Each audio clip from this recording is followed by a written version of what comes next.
News.com, and we're in the 14th edition of the Barbados Jazz Festival right here at Farley Hill National Park in Barbados. This background was once the setting for the movie Island in the Sun, starring Harry Belafonte and Dorothy Dandridge. It's also historical from the fact that the past 13 years or so, artists such as Boney James, Arturo Sandoval, Ira Carey, Tanya Maria have all played here in this stunning setting. Today, the roster includes Arturo Tappin, Arturo Sandoval, and Stanley Clark. It's an absolutely stunning venue and one of the best you'll ever come to. Yeah. So, is there any projections to go sort of like maintaining this lineup? Well, half the band lives in New York. It's time I call everybody hops on a plane and just get there because they just love the beach, love the sun, they love Farley Hill. It's like one of the nicest venues to play at. And all my friends here that played music for years, you know, they jumped at the opportunity to work with the likes of Buddy Williams and Ralph McDonald. And, you know. Are we able to link up with the great Ralph McDonald and get him? Ralph used to be coming here on holiday for years between here and Trinidad. You know, his parents are Trinidad. And my first experience with actually trying to learn how to play jazz was through Grover Washington and all these great tunes he wrote for Grover, including the hit Mr. Magic. So it was always a dream of mine to actually meet these guys. And one day I was doing a gig in Brooklyn with pan player Robbie Greenidge, who actually did the solo on just the two of us.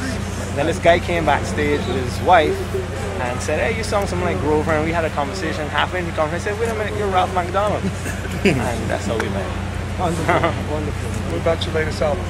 Okay, it's on sale now. I've been working on it steadily for the last, how you doing now? The last be a story from Barbados to Brooklyn. You've got Rupee on it, some covers I did, you know, some Rihanna, some funk, some smooth jazz, some reggae, some calypso. Basically what I do in my show, which is a mixture of what's going on in New York and what's going on in the Caribbean. How many weeks out of the years do you perform? Because you're working all over the world. I don't stop. I don't stop. Sometimes you get a gig for $50, sometimes you get a gig for $5 grand, but I just keep working. You had a good friend of mine on the keyboards, Bob Boland. Yes, Bob got 10 albums out. I was very fortunate to meet him through Buddy Williams, and we actually share a birthday. Buddy, Bob, and I were all Sagittarians. That's great. And what about Rihanna? You could have sort of took her under your wing. Well, Rhea, rather, not Rihanna. Well, the promoter who does jazz at Lincoln Center, this Caribbean pan thing at Lincoln Center, Rob Ramsey, one day he called me and told me he needed female presence because it was always guys playing jazz. And I was looking around for somebody in New York who had Caribbean links and stuff. And I remember seeing a concert in Berkeley Performance Center years ago. I was told this girl was from Guyana, and I searched around and found out she was in New York. I gave her a call, and every time I'm doing a concert or whatever, I usually link with her because, you know, she sings jazz, she sings hip hop, she sings everything. You know, she's got a couple of singles out, so you should check her out at riasings.com. We really got to commend you because you're kind of giving it back, and you're always taking somebody with you. And always. Working with the music. Unfortunately, I couldn't bring my trumpet buddy, Etienne, who's studying at Juilliard right now, and he had a gig, so he couldn't get down here today. But that's also my other right-hand man. But filling in ably was Ricky Brathwaite, who I first started playing with when I was like 15, 16 years old. And so it was really, I haven't played with him for like 10 years, but as you can hear, he's got monster chops.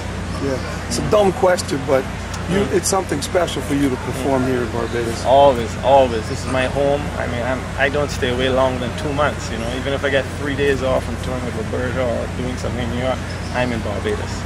Unfortunately, BUE's not there anymore, so I hope I don't lose my miles, but I'm going to try and get down here as regularly as I can. I know Air Jamaica is doing wonders, so I'm going to tap over there. And I think I got a couple on American Airlines, so I'm going to use up those, and every couple of months I'm here. One more question. We lost James